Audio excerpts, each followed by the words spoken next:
Once again, we welcome you to Moving Forward with Young Voices.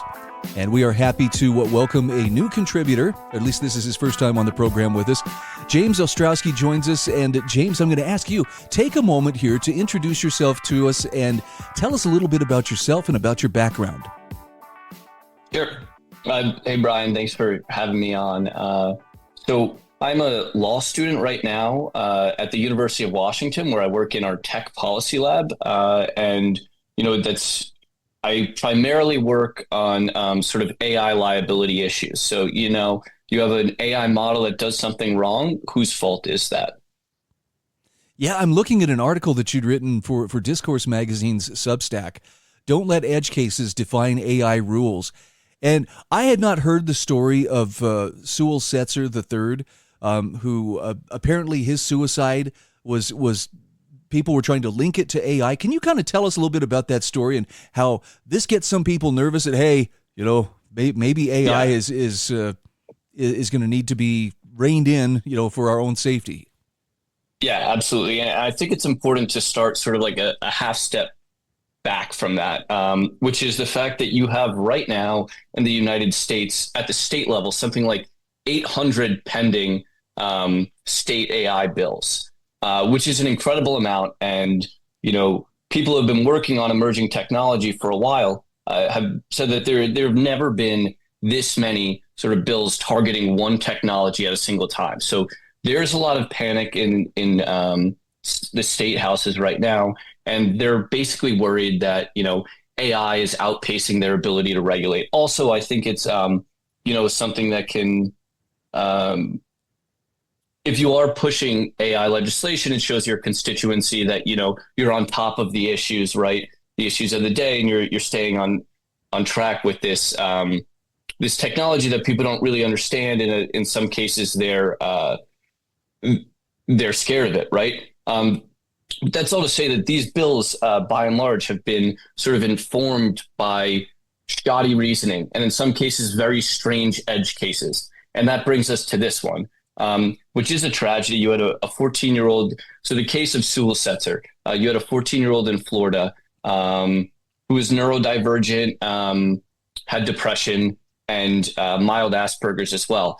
And he was also talking to a chatbot. And around the time when he killed himself, or before he killed himself, he had been talking to the chatbot. Now, his mother says that because he was talking to this AI chatbot, he killed himself. But I think because of sort of his background and profile and stuff, there are some larger questions you can ask there. Like you have this suicide, and why don't we focus on maybe some of the more kind of like direct causes?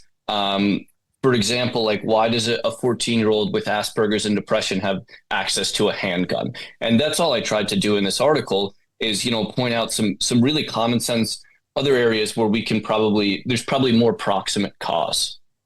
So I'm curious, was he discussing suicide with this chatbot? Is that what kind of sparked the fervor of legislative activity, not just where he lives, but apparently elsewhere? Sure. Yes. He had at one point said, I'm considering killing myself. And then the chatbot said, don't do that. Right. And so as a result, you have this kind of legislative flurry that we can get into. Now, what's kind of confusing to me about this is that these bills, so I've talked to a few legislators and their staff who have sponsored these bills, and they said, yes, our bills are informed by the suicide of Sewell Setzer. And what they do is they sort of affix a warning label to these chatbots, right? That says, hey, I'm not a human. Things that I say could be wrong or something like that. But, in the case of Sewell specifically, he knew that these chatbots weren't real. His parents said he knew the chatbots weren't real. And if he ever forgot, there was a message displayed above all of Character AI, that's the company, Character AI's chats, that said, everything the character says is made up. So they already had these warning labels. So these bills would affix warning labels to tell people that the chatbot isn't real, but that was already present in this case. So it's really unclear, what these bills would actually do if they were passed to save Sewell, but they wouldn't have saved Sewell. I guess what are we kind of doing here? And I think it's sort of either they're trying to show these legislators are trying to show their constituencies that they're on top of AI issues and maybe hoping that they don't know more about specific cases of this tragedy, or they're reaching out to kind of capture AI and have some sort of legislative control over it. At the risk of sounding a little bit cynical here, it's been my observation for quite a few years that to politicians, whatever the agenda is that they have, that they're trying to forward, if a tragedy comes along, it's very tempting for them to hitch their wagon to that tragedy because it gives them emotional leverage they wouldn't have otherwise. And, if they can do it in that small window when people are really upset and, if something needs to be done, you're right. Here, look at what I've drawn up here. But as you point out in your article, really the broader anxiety here is AI may be developing quicker than legislators are able to cope with its advancement. Yeah, and I think that's right. And, I get it, right? If you're a legislator and you're trying to sell some kind of insurance legislation, right? You really want to go where the people are and talk about specific cases where someone didn't have coverage and the bill would fix that, right?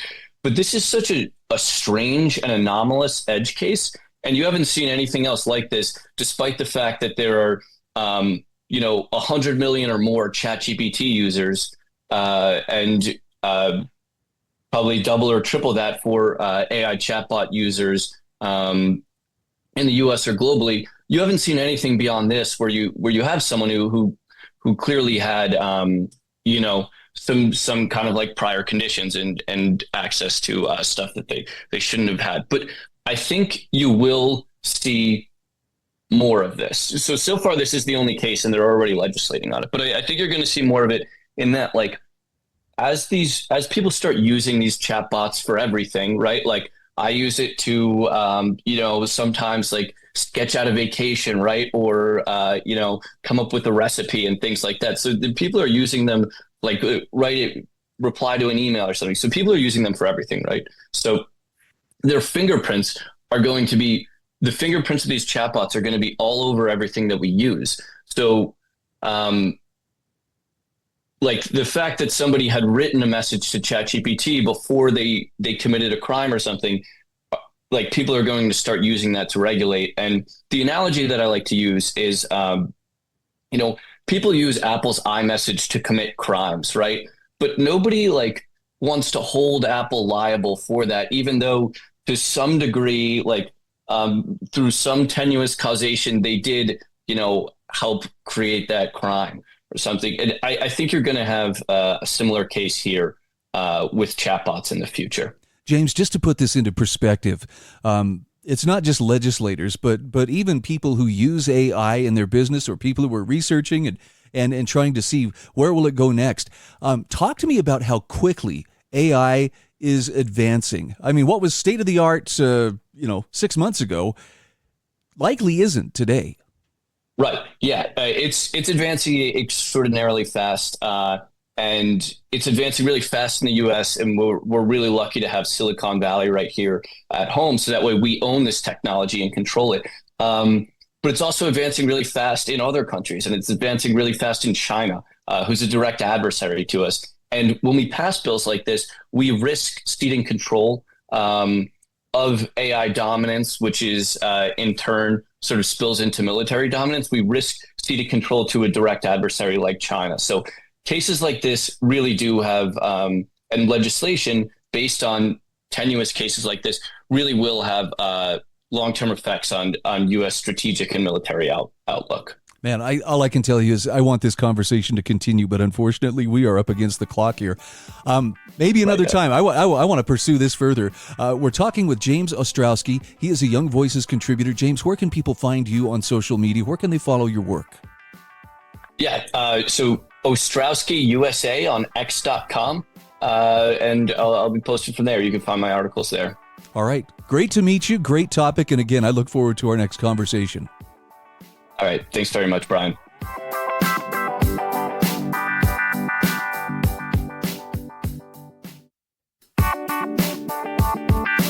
And just like that, we are back.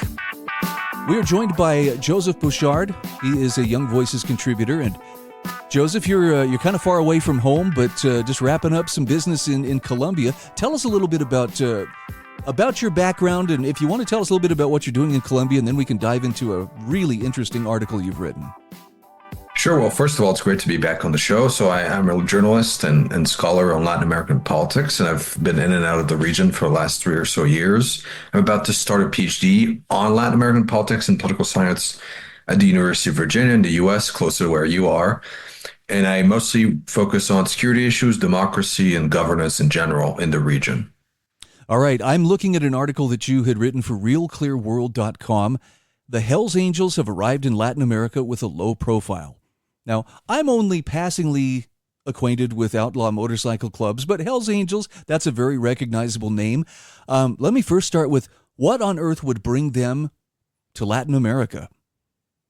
So it's a land of opportunity for criminal gangs. I'm sure you've heard of it in news. It's really, since the COVID pandemic, been a boom cycle for criminal enterprises in Latin America and the world in general. Usually economic recessions and crises in general are sort of a breeding ground for criminal groups to enter.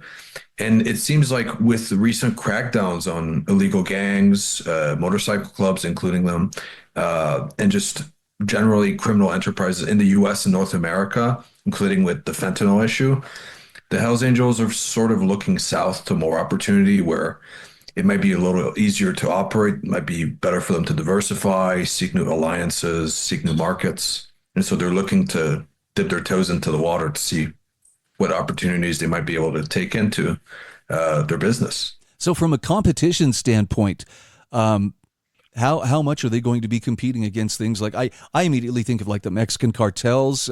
I think Brazil has some pretty notorious gangs. Actually, I think there are many gangs, drug gangs throughout Latin America. Are they going to be in direct competition with them? That's right. Well, there's no shortage, and Aragua is another one. Well, they've taken a very interesting approach. So they've so far been mostly working as an ally to these big gangs. So they've worked with the Sinaloa cartel, for example, and other big Mexican cartels. But in terms of Brazil, Venezuela, and other countries, they've sort of not approached it too much, and mostly worked with local motorcycle clubs, which are a little less risky compared to, say, big Brazilian gangs or Venezuelan gangs or Mexican gangs, which get a lot of attraction, not only from rival gangs, but also local governments, foreign governments. So it seems like so far they've allied with local clubs and with local gangs, including big gangs in Mexico, until they can maybe set up shop in a more major way and be able to compete on their own. So let's talk a little bit about the size of the gang. When we're talking about worldwide, how many members are we talking about for the Hells Angels? So it's quite unclear, but they have a few hundred of chapters, quite significant, and about 6,000 members. But most of them, like you pointed out, are concentrated in North America, as well as Australia and Europe. So in Latin America, from what I've gathered, just by looking at their social media pages, it's maximum a few hundred members, but that might expand. And most of it is in Mexico. Okay. Is it drugs primarily that fund their I'm going to say their enterprises, even though I'm guessing it's a criminal operation, but is it primarily drugs that by which they make their money? Mostly. So the FBI statistics give us that about $1 billion in sales in drugs is what they do every year. And then they also do some protection rackets. So, biker dudes can be a bit intimidating, and that's plays to their advantage. And then they also do some other like gambling, prostitution rings, but in a much more minor fashion. Drugs is still their main racket. And maybe I'm wrong here. You have the experience of having spent time in Latin American countries, but I've had the impression that, or I've always operated under the impression that their law enforcement is much less restrained than even what you'll find here in the U.S. They may not have the sophistication and some of the tools that law enforcement in the U.S. and other first world countries might have, but they seem to make up for it in aggressiveness, and they just don't put up with any guff. Yeah, it really depends on the country, but it's interesting because recently, in the last 10 or so years, the level of equipment, training, mentality, culture has really shifted to a more militarized approach, which is where you see often social media these videos of Mexican or Brazilian or Colombian police with almost equally or even more armed than US police, like SWAT teams, for example. And it's really changed. But I would say what hasn't changed so much is the legal context and the corruption. I would say, the amount of money that these cartels manage, you're talking about billions and billions of dollars, especially the big cartels, it can really corrupt a legal system and a police system. And I would say some progress has been made in some countries, but overall, that amount of money can really help you stay afloat and be protected even by the state in some contexts. But some countries where they take their policing a bit more seriously have been cracking down on gangs, but it's really unequal. If there's a benefit to not doing that, they won't. So can we contrast this with is it El Salvador, where they have really gone hardcore law and order? I mean, to the point that the U.S. is now deporting suspected trendy Arguella members to El Salvador for imprisonment. Are they playing by a different set of rules in El Salvador, or is it just a different type of corruption? Basically same operation but different management. Yeah, so the transformation in El Salvador is very interesting. A lot of Latin American countries are looking to emulate it with some varied success. Some it's working, some it's not. But they would call it security populism. So it's basically Bukele, who's the president.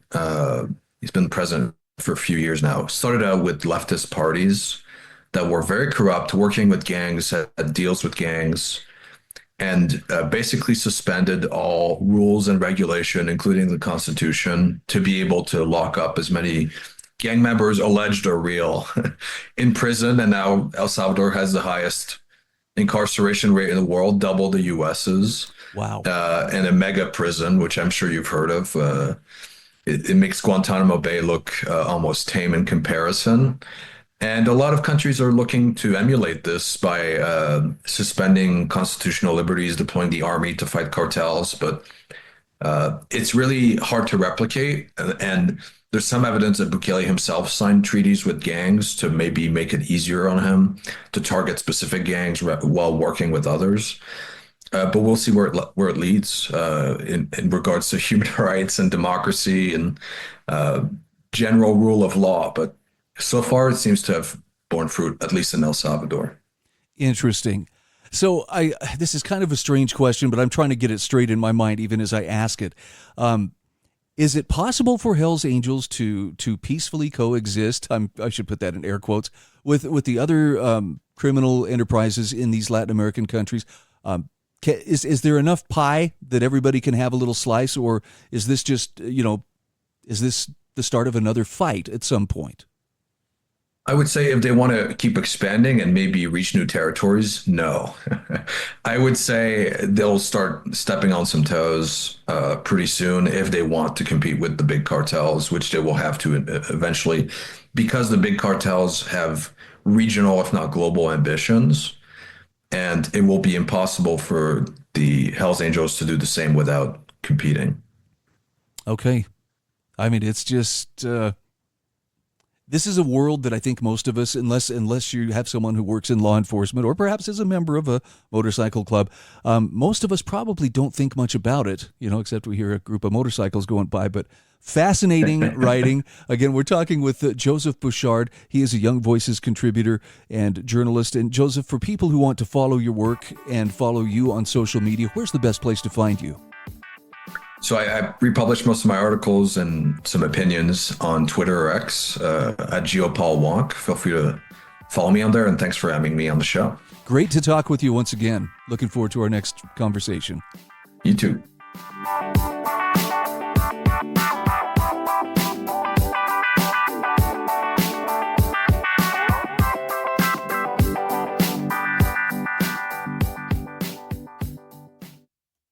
progress.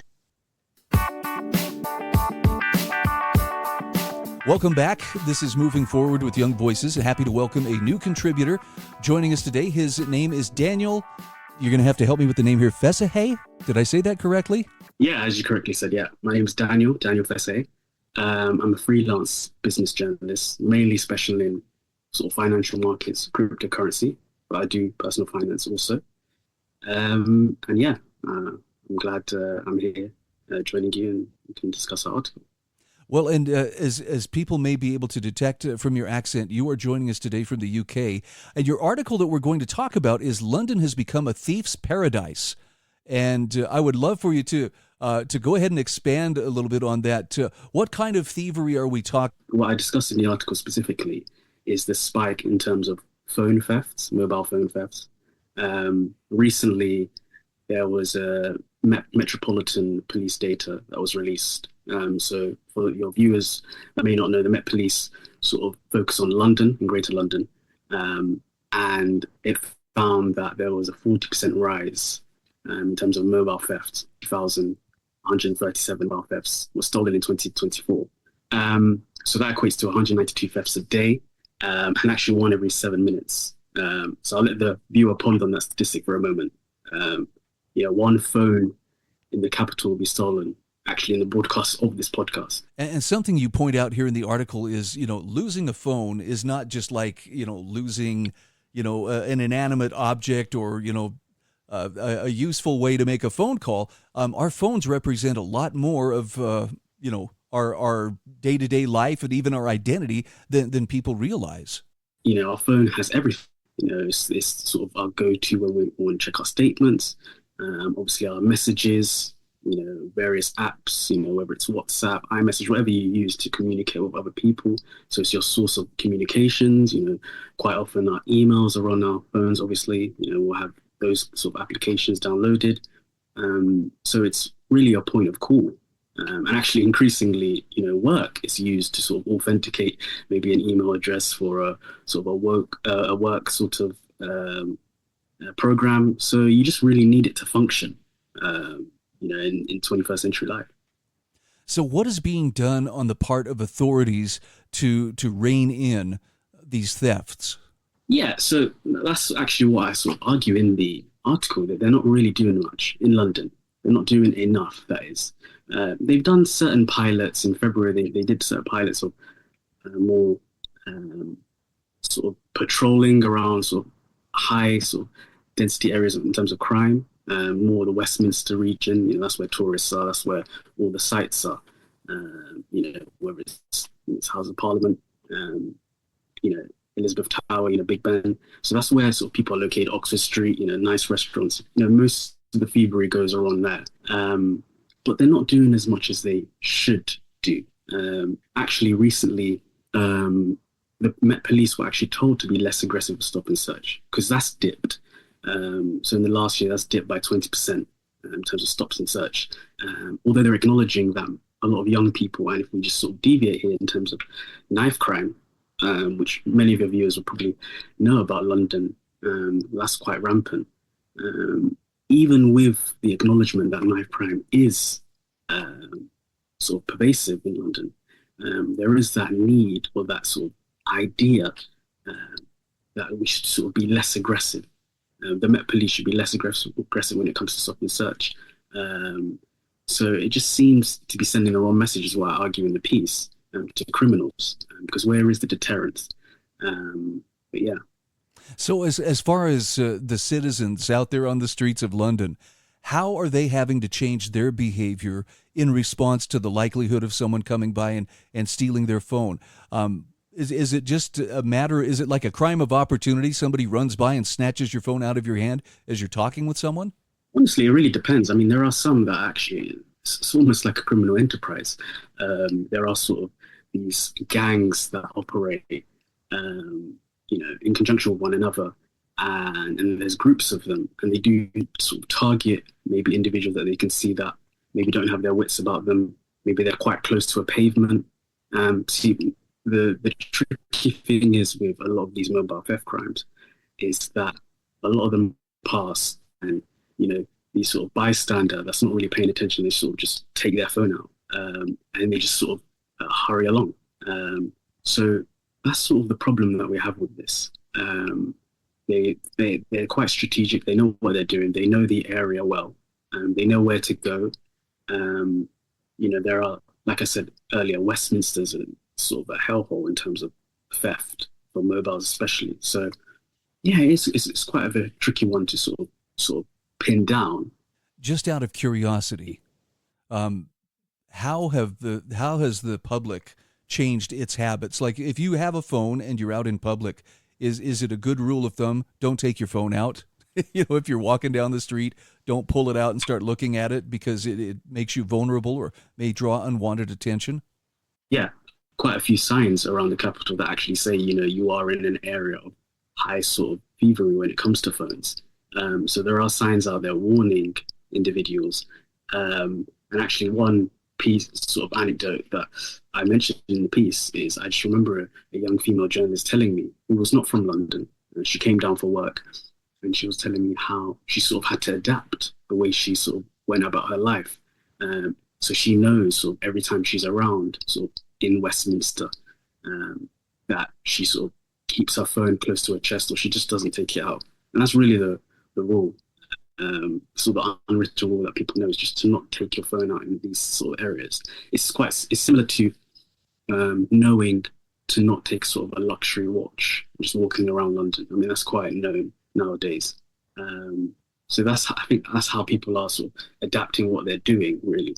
No, that makes sense. And I'm curious, you mentioned that enforcing the laws and going after the thieves, it doesn't sound like the thieves feel terribly threatened of the consequences, even if they do get caught. Is the law fairly light in how it treats them if they're arrested for theft?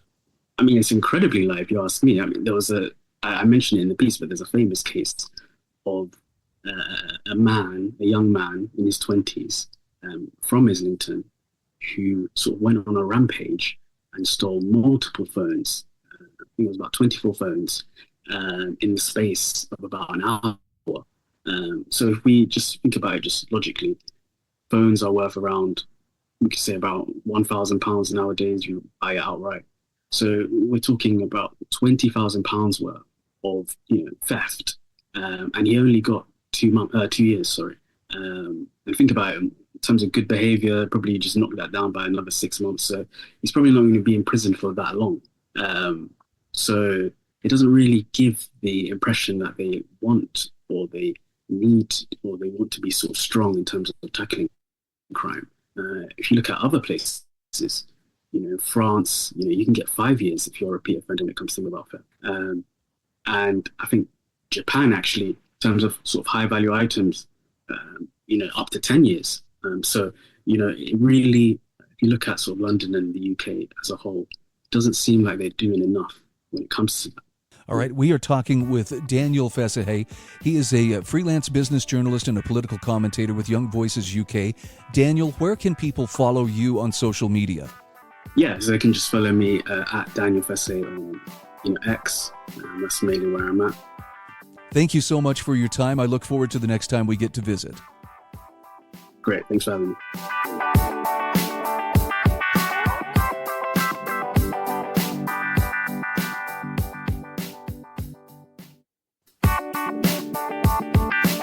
And we are back. This is our final segment today on Moving Forward with Young Voices.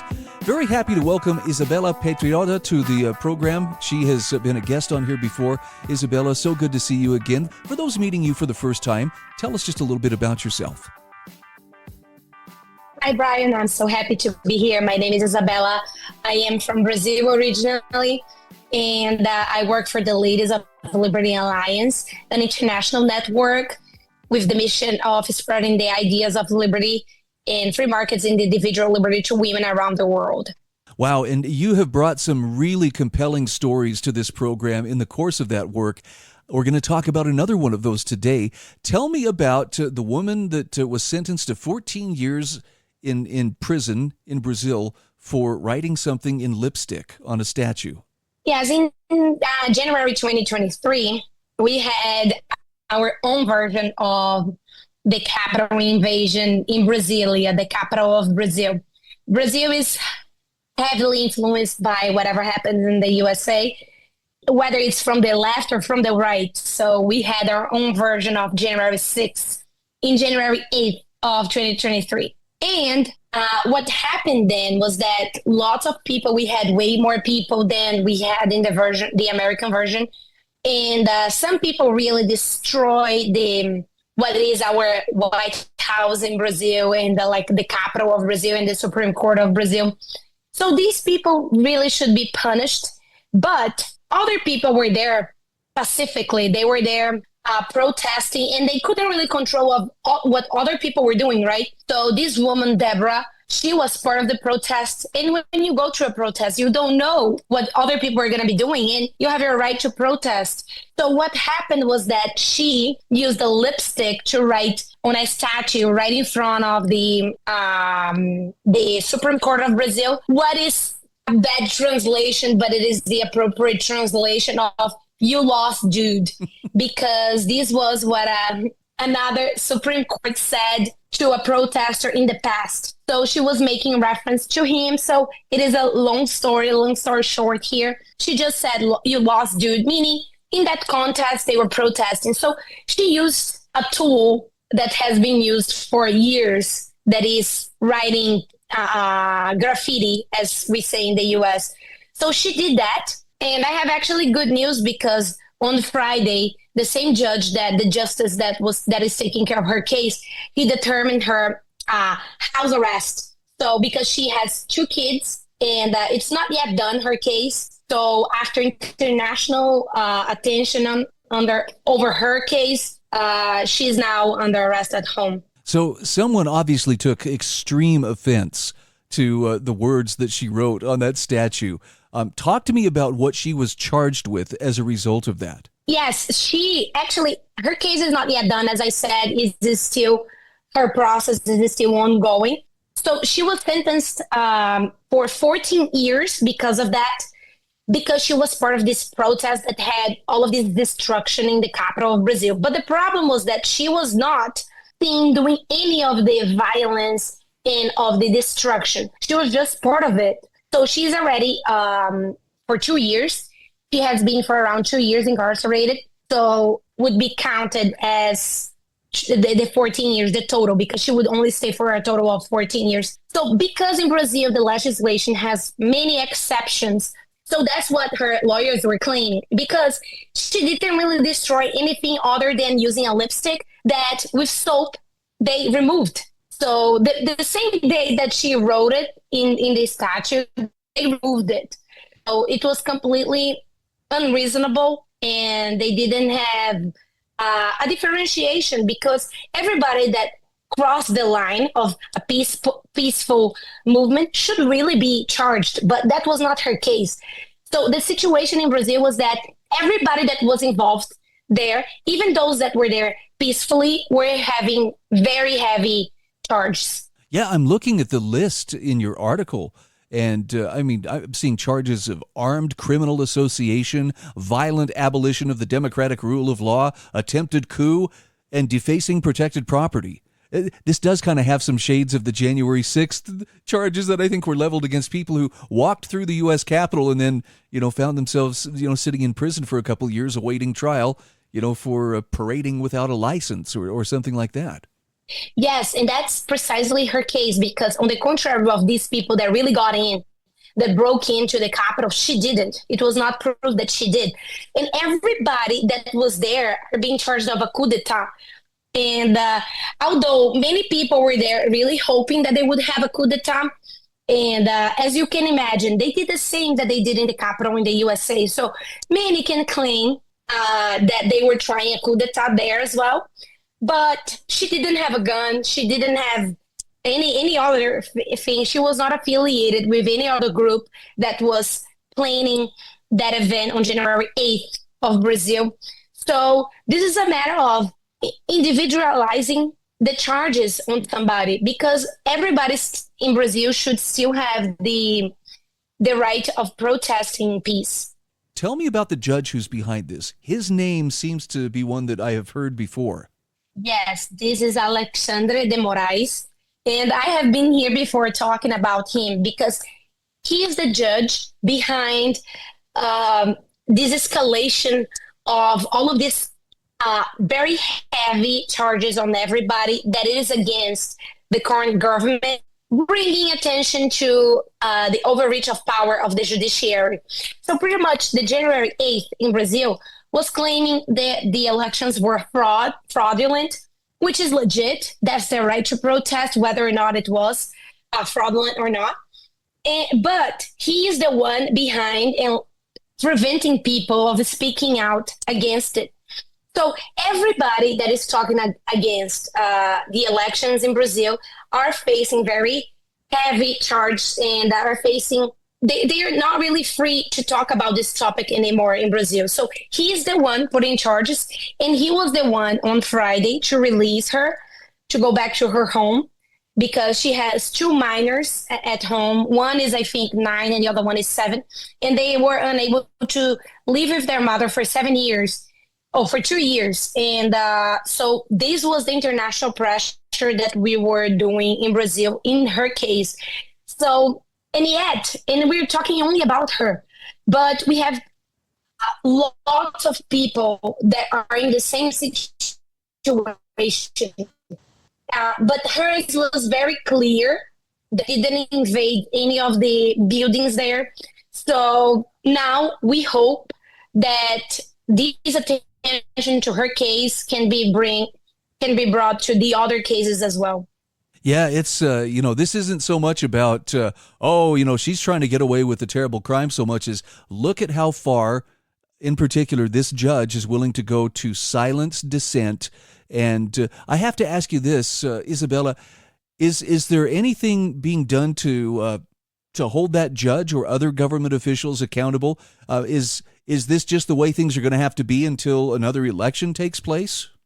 In Brazil, in the contrary of the U.S., they retire at the age of 75, the justice of the Supreme Court. So I don't remember now how old he is. So it's a matter of him getting there and retiring.